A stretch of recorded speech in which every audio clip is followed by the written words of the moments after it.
Magic pen. ఒకరోజు అరవింద్ అనే 10 ఏళ్ల బాలుడు పుస్తకం కోసం తన స్కూల్ లైబ్రరీకి వెళ్ళాడు. అక్కడ అతను పాత అల్మారా మూలలో ఒక వెర్రి పెన్ను కనుగొన్నాడు. పెన్ను అందుకుని చూడగానే మెరుస్తున్నది. ఇది మ్యాజిక్ పెన్ లాగా ఉంది. అరవింద్ నవ్వాడు. అయితే అతను దానిని పరీక్షించాలని తన నోట్బుక్లో రాశాడు. అతను ఇలా వ్రాశాడు: ఒక సింహం వచ్చి నా ముందు నాట్యం చేయనివ్వండి.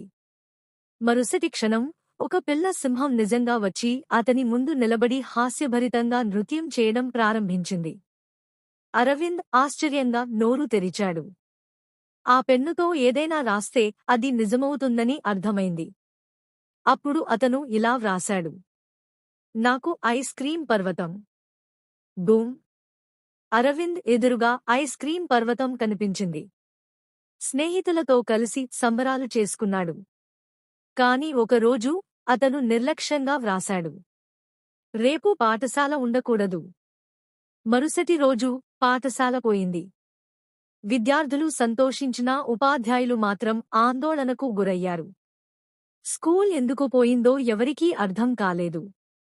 అరవింద్ తన తప్పు తెలుసుకున్నాడు. మ్యాజిక్ పెన్, దయచేసి పాఠశాలను తిరిగి తీసుకురండి అని వ్రాసినప్పుడు పాఠశాల సాధారణ స్థితికి వచ్చింది.